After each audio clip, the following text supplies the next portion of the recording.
ผู้ปฏิบัติประพฤติธรรม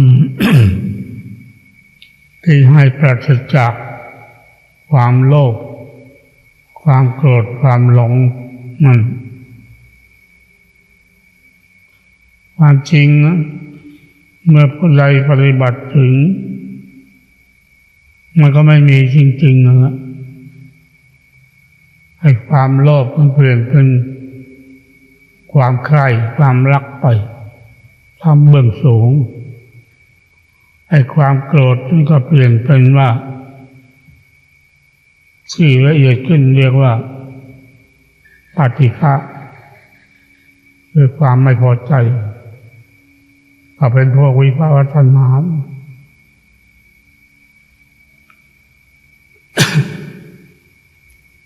ไม่ปรากฏในศาสนาอื่นที่ว่าบริวารของพระพุทธเจ้าของผู้ใดที่เป็นผู้มีโชคมีลาภมากแต่อย่างของที่นับถือเทวดาเหมือนพุทธชัดที่ฝรั่งมันอะไรต่างๆเจ้าแห่งกำลังอะไรต่ออะไรก็มี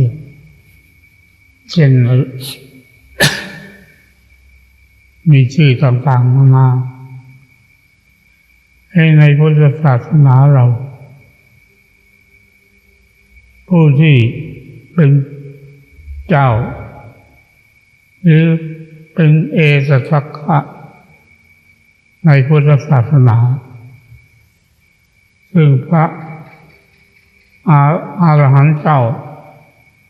มีเป็นล้านๆรูปแต่ทำไมถึงไม่มีทุกรูปมีอยู่รูปเดียวนี่ก็เป็นเรื่องที่ว่าการสร้างบุญสร้างกรรมกุศลมานั่นแหละได้กระทำดีกระทำถูก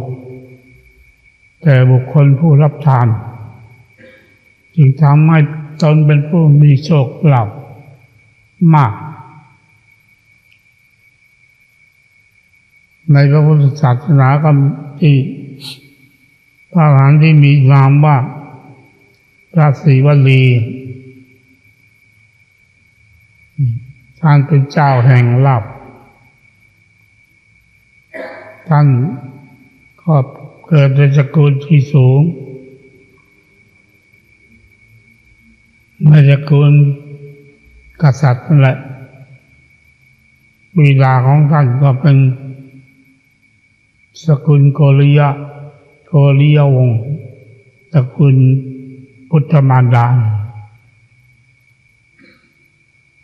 ส่วนมารดาของท่านชื่อนางสุปวาสาแต่ที่เป็นบุคคลพิเศษกว่าบุคคลอื่นซึ่งคนปัจจุบันก็ไม่เชื่อคือท่านอยู่ในครรภ์มารดาตั้ง7 ปี 7 เดือน 7 วันตอนมารดานางสุปวาสาทนทุกข์ทรมานมากก็คิดดูว่าเด็ก7 ขวบอยู่ในครรภ์มันหนักแค่ไหนในครรภ์มันในมดลูกมันช่องแค่ไหนแค่นิดเดียวดูก็โตขึ้นแล้วก็คนปัจจุบันก็เชื่อว่าเป็นไปไม่ได้แต่ทุกสิ่งทุกอย่างในเมื่อมีปรากฏในพระไตรปิฎกเราอย่าไปค้านเรารู้เหตุผลไม่จริงเราจะว่าต้องเหมือนคนอื่นต้องเหมือนสัตว์อื่นไม่ใช่เรามาพูดไม่ได้เรื่องเหล่านี้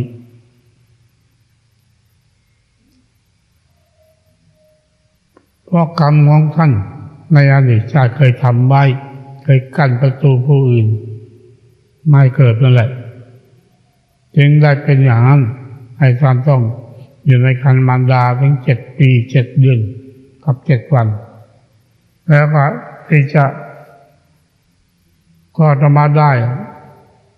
นางเองเป็นผู้ทนไม่ไหวแล้วตอนนั้นพระพุทธเจ้าก็ตรัสรู้แล้วก็ให้คนไปให้พระสวามีนั่นแหละไปเฝ้าพระพุทธเจ้าทูลขอพรนี่เรียกว่าขอน้ำมนต์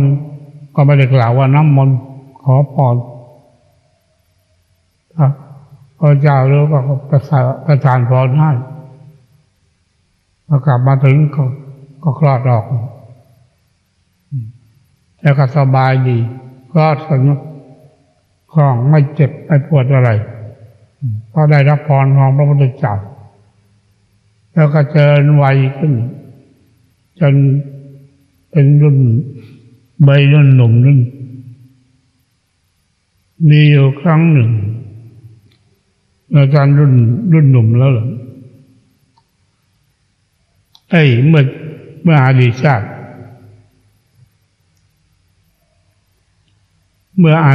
ติท่านเกิดเป็นคนที่ในตระกูลพ่อค้าพาณิชย์เรียกว่ามานพ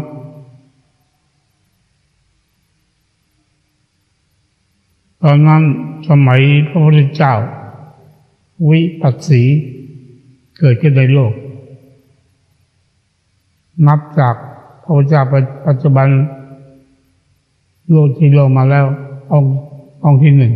1พระแบบวิปัสสีพระสิกขีพระเวสสภูพระกักกุสันโธพระโกนาคมพระกัสสปพระโคดมพระเจ้าแต่คนละยุคกับยุคสี่องค์นี้ยุคกาลียุค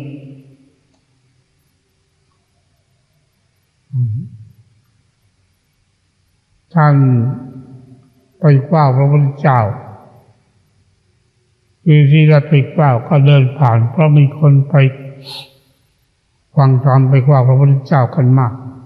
ขณะที่การเดินไปในตลาดไปพบคนขายน้ำผึ้งที่คั้นมาจากรังใหม่ๆเธอเลย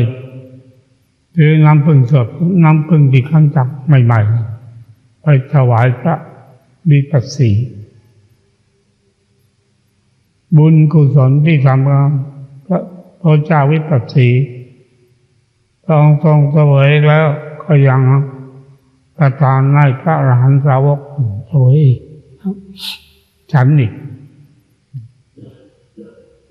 ใครได้ถวายอาหารพิเศษน้ำผึ้งนี่ถือว่าเป็นอาหารชั้นยอดในประพวกกีฬาเภสัชเป็นพวกเภสัชเป็นพวกยาเป็นชั้นยอดเป็นปัจจัย4อย่างหนึ่งปัจจัยที่4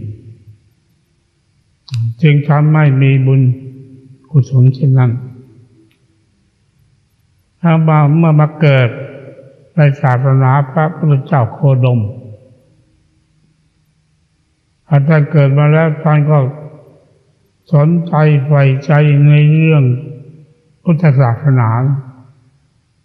ฉันดูมาไปบวชเนตก่อนให้เป็นลูกศิษย์พระสารีบุตรบวชได้หมายความว่าตอนนี้พระพุทธเจ้าตรัสรู้แล้วราว 4-5 ปีซึ่งได้เกิดพระศิวลีจึงได้เกิดพระศิวลีเพราะที่เกิดมาได้เขาเลยขอพรจากพระพุทธเจ้าเดี๋ยวกันจังบวชที่ปรากฏว่าเวลาพระพุทธเจ้าจะทรงเสด็จไปไหนโดยพระสงฆ์หมู่มากแล้วพระองค์จะต้องตรัสถามถึงพระศิวลีเสมอว่าศิวลีไปด้วยหรือเปล่าพอไม่กลับทูลมีผู้กลับทูลก็คือพระอานนท์กลับทูลว่าไปด้วยพอก็นิ่งไปนั้นเอง เพราะพระสงฆ์ตั้ง500 300อย่างนี้แต่ภายในหมู่บ้านชนบทการไปบิณฑบาตเขาไม่พอฉันแน่คนมันยากจนแต่ถ้าพระศิวลีไปแล้วมันกลายเป็นมีขึ้นมาได้ในทางโลกก็ยังเอาชื่อของท่านมาทำเป็นคาถาไสยเวทไสยศาสตร์ในทางมหานิยมทางลาภมหาลาภจนถึงมียันพระศิวลีอย่างนี้เป็นต้นเป็นทางกันยุ่งเยอะเทอะหมดเอาของสูงมาทำให้เป็นของต่ำเพราะต้องการจะให้ได้ลาภใครบูชาพระศิวลีก็เราได้ลาภไม่มีอะไรให้ท่องหัวใจพระศิวลีก็ข้อสอบต้องมาศิวลีนั้นเขาเรียกว่าเป็นผู้อุดมสมบูรณ์เป็นหลักหรือพวกศักยันต์ต่างๆนะครับทุกคนอย่างหลวงพ่อศักไม่อยู่ตรงนี้หัวใจพระศิวลีเรียกงาชาลีจิตัวงาชาลีจิมันหัวใจพระศิวลีมันก็จำเป็นเหมือนกันในศาสนาแต่ว่าให้มันเป็นไปตามบุญตามกรรมมาใช่บวชเป็นพระและไปแสวงหามหานิยมเสน่ห์มหานิยมไม่ใช่ในพุทธศาสนามหานิยมก็คือแผ่เมตตาพรหมวิหารถ้าเรามีเมตตาธรรมต่อผู้อื่นแล้วผู้อื่นรักใคร่เราเป็นผู้ไม่มีเวรไม่จองเวรกับใครให้อภัยเสมอเราก็มีผู้รักใคร่เอ็นดูถ้าเราเป็นผู้ผูกเวรขาดเวรคอยแต่เบียดเบียนตนเองเบียดเบียนผู้อื่นให้เดือดร้อนแค่ด้วยกายก็ตามด้วยวาจาก็ตาม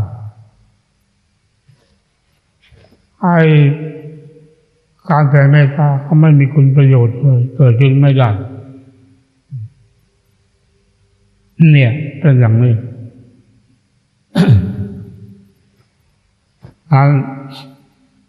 เราอย่าได้อุตริไปเรียวหาคาถาอาคมในพุทธศาสนามีทุกอย่างนะมีทั้งเมตตามหานิยมมีทั้งอิทธิฤทธิ์อยู่ยงคงกระพันมีทั้งวิชาในพุทธศาสนาแต่ไม่ใช่เป็นวิชาจะเที่ยวหาสตางค์จากผู้อื่นเมื่อเรามีอยู่แล้วมันเป็นเรื่องที่จิตใจของคนเขาจะเกิดเรื่องใจขึ้นมาเองเราบำเพ็ญความดีอยู่มนุษย์ที่มีศรัทธาเทวดาที่เลื่อมใสเขาก็ดลจิตดลใจให้เข้ามาหาให้มาบูชาเราให้นำปัจจัยสี่มาบำรุงบำเรอเราให้มีความสุขคือเรียกว่ามีชีวิตเป็นอยู่อย่างสะดวกสบายไม่ปัจจัยทั้งสี่ทุกสิ่งทุกอย่างพอได้พิสูจน์ตนเองมาแล้วทั้งสิ้นนั่นแหละเมื่อแรกบวชเรายังไม่มีอะไรเลยเรายังเป็นคนอยู่ผ้าเหลืองๆพันอยู่ข้างนอกเราไม่มีคุณธรรมอะไรศีลก็พอรู้จักรักษากอบแกล้มไปทำตามครูอาจารย์ยังไม่ซึ้งยังไม่เข้าเส้นเข้ากระดูกจนกระทั่งว่าเราสามารถนำศีลนี้ มาอยู่ในร่างกายในจิตใจเราในวาจาเราสมบูรณ์หมดไม่มีบกพร่องแล้วจิตของเราก็ซักฟอกทำความสะอาดด้วยฌาน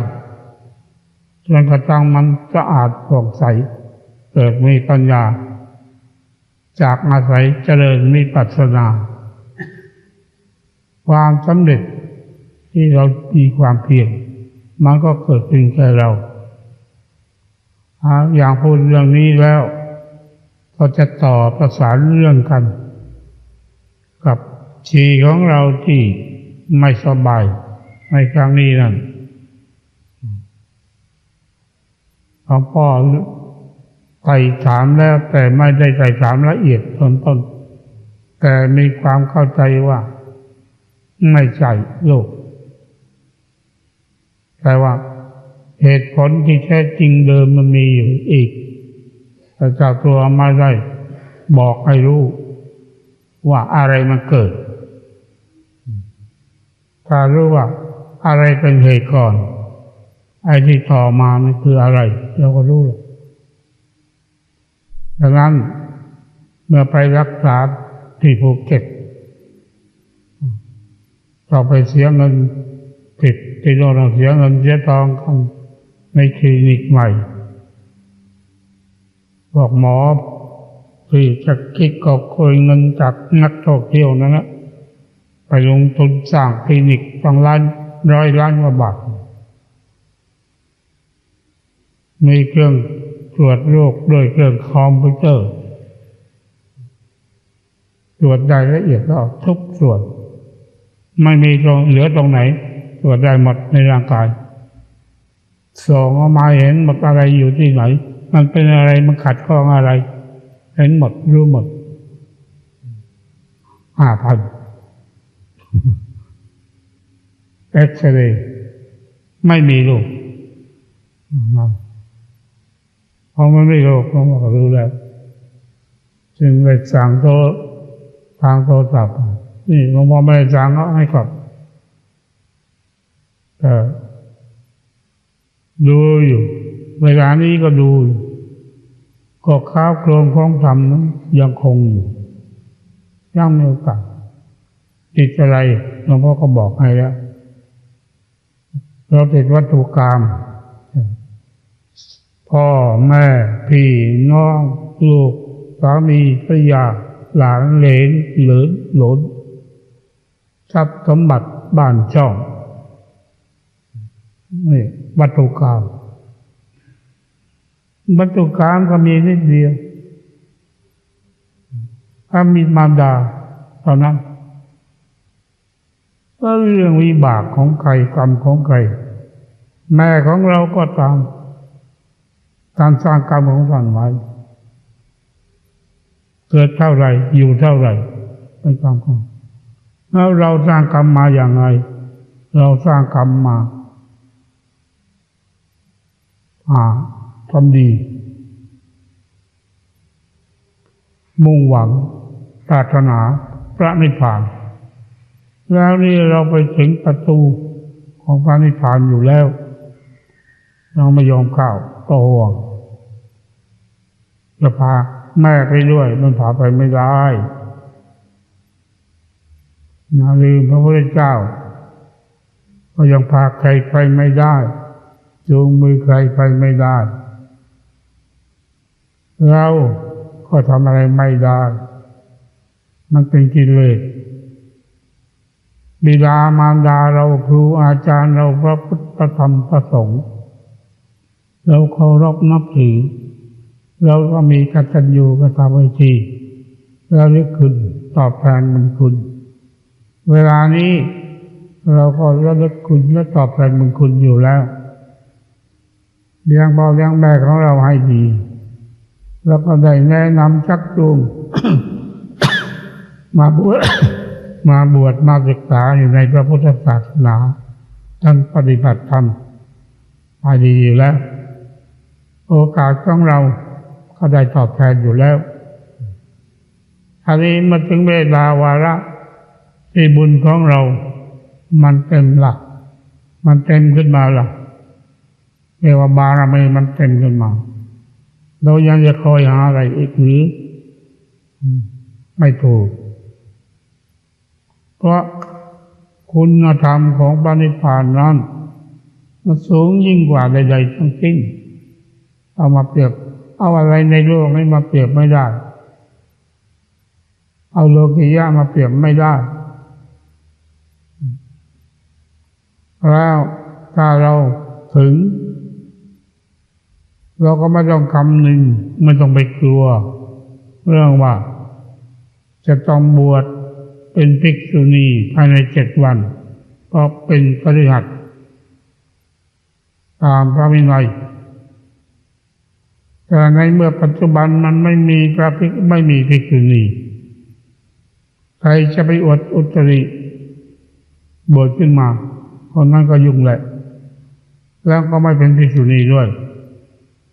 ไม่เป็นไปตามสมมติบัญญัติที่พระพุทธเจ้าบัญญัติไว้ภิกษุณีต้องบวชเป็นนางสิกขามานาอยู่2 ปีหรือสามเณรีนั่นแหละแล้วต้องมีอุปชฌาย์ที่เป็นภิกษุณีบวชด้วยสงฆ์ฝ่ายภิกษุณี10 รูปบวชภิกษุณีฝ่ายภิกษุณีเสร็จแล้วยังต้องเข้ายัตติร่วมกับภิกษุฝ่ายชายอีกครั้งหนึ่งจึงจะเป็นภิกษุณีสมมุติสงฆ์อย่างสมบูรณ์แต่ในเมื่อไม่มี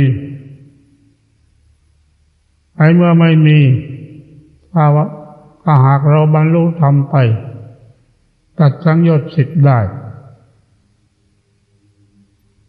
ก็ไม่จำเป็นอะไรที่เราจะต้องห่วงโลกอะไรที่เรากินข้าวใครไหว้ที่ใครทำบุญกับเราไหว้เขาก็ได้สมบูรณ์เพิ่มเป็น10,000 เท่าล้านเท่าทั้งนั้นที่เราบรรลุธรรมแล้วคุณธรรมของเราก็ไม่ใช่หายไปไหนตัวเราตายหรือเข้านิพพานไปแล้วผู้อื่นก็ยังถ่ายทอดวิชาเรายังมีอยู่ที่สาวาเตก็มีมากมายได้เข้าใจให้ถูกในธรรมที่เคยสอนสรุปก็ให้ฟังสั้นๆว่าไม่เอาอะไรทางนั้นแหละไม่ยึดถืออะไรทางนั้นแหละไม่เกาะอะไรทางนั้นแหละไอ้นี่ติดต่ออานารายโยด้วยแล้วสักกายะไม่เป็นหรอกติดตัวอานารายโยตัวอะไรนั่นในพระธรรมจักรก็บอกแล้วว่าให้ตัดอะไรเสียมันเป็นวัตถุกรรมถ้าเราตัดสินใจลงไปได้ภายใน10 วันเราจะได้พบอะไร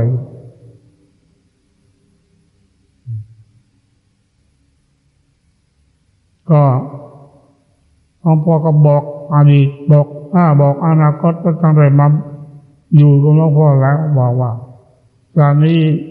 เป็นจากสุดท้ายของแกนะที่จะได้อยู่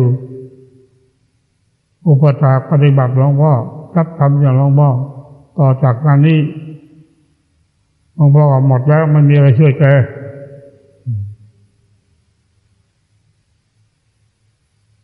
ทั้งหมดที่มันตกมันแต่งขึ้นมาราคะเกิดราคะดั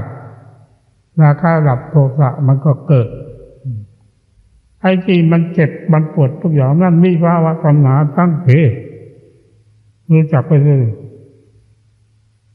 วิภาวะตัณหาทั้งนั้นที่เราเคยบอกไว้นักหนามาก่อนแหมเราในโง่เกือบตายไอ้เจอวิภาวะตัณหามันตีหัวเราข้างหลังไม่ได้ตีข้างหน้าเราไม่เห็นมันหรอกพอเมื่อจับวิภาวะตัณหาได้จริงสามารถชนะมารได้ดังนั้น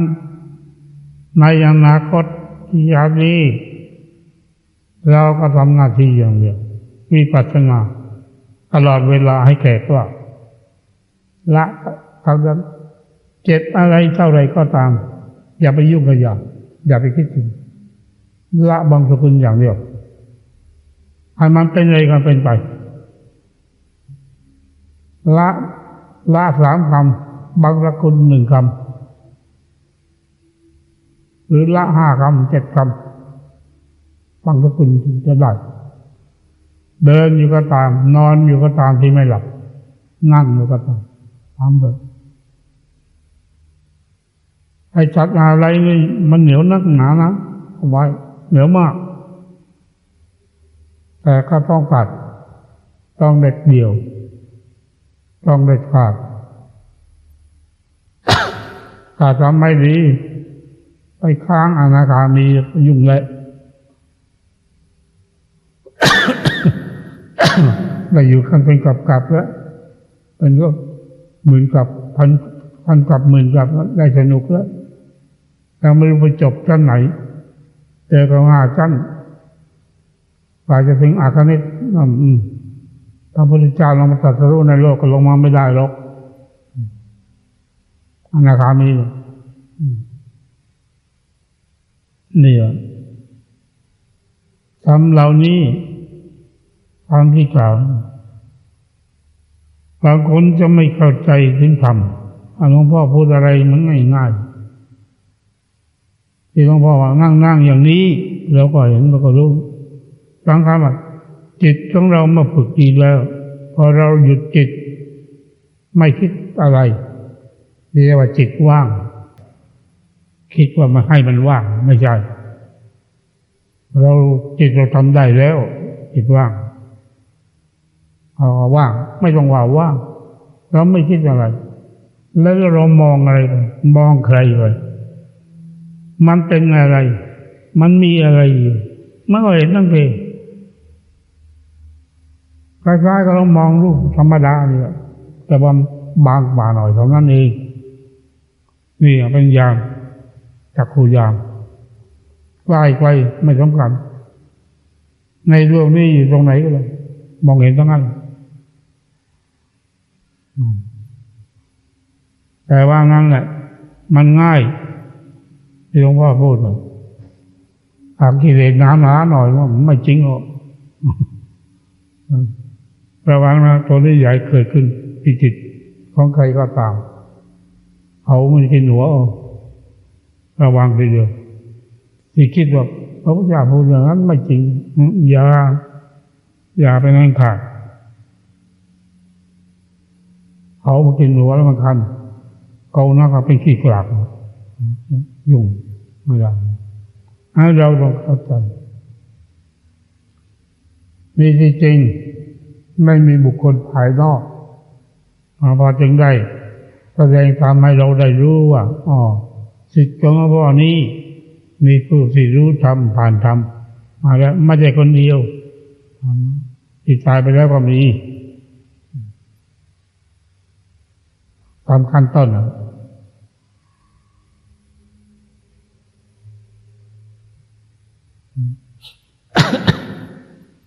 เราเนี่ยที่จะเตือนไม่ได้ก็ต้องที่ว่าพูดแล้วมันก็ย้ำอยู่นั่นมันซ้ำอยู่ที่เดิมเลยต้องที่ว่าเราติดอะไรหลวงพ่อไปรู้ให้ใครไม่ได้แต่นี่รู้เพราะรู้ว่ามันติดอะไรแต่หลวงพ่อเขารู้ข้อนี้มันเจ้าตัวก็บอกเองว่ามันติดห่วงแม่แต่นี่พระทั้งหลายนี่ติดอีกเราต้องหาให้พบว่าเรานี่มันติดกิเลสตัวไหนติดกิเลสอะไรแล้วเอาตัวที่มันติดตัวที่หนักเอาออกไปเลยเลยละเลยบางสกุลจนมันดับเราไม่ทำตามจะอย่างไร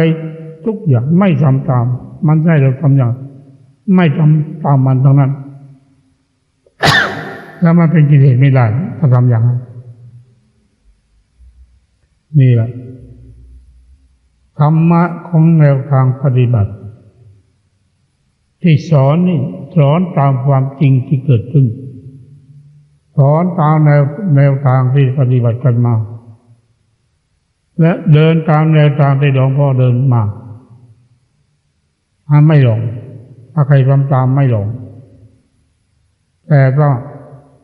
หยุดเสียแล้วไม่ทำตามหรือไปคิดให้มันง่ายเข้าว่ามันง่ายของหลวงพ่อเนี่ยมันยากนะคิดเอาไว้นะมันง่ายครับช่วยไม่ได้อย่างนี้ช่วยไม่ได้คนมีผู้มีปัญญาที่หลวงพ่อพูดว่านี่ไม่ใช่จำจากตำรามาสอนนะเท่านี้ตีมันแตกเกิดตีมันแตกเกิดแล้วก็เรารู้อะไรหรือไม่รู้อะไรเราขาดอะไรเรายังติดอะไรมันก็แจ้งขึ้นมาเองนี่นี่เวลานี้อย่าไปนึกถึงบริวารผู้ใดด้วยใกล้ๆชิดสนิทชิดชอบกับเราเด็กที่เลี้ยงไว้อะไรก็เหมือนกันวัตถุกรรมทั้งนั้นแต่อย่าไปเกลียดชังมันถ้าเกลียดชังมันก็ขาดเมตตาเป็นวิภาวนาอีกตัวเดียวเป็นได้ทั้งสามมาแหละปัญหาตัวเดียวเป็นได้ทั้งสามหน้าหากผู้มีปัญญาใช้ให้ถูกมันก็เกิดปัญญานั่นแหละจบเพียงเท่านี้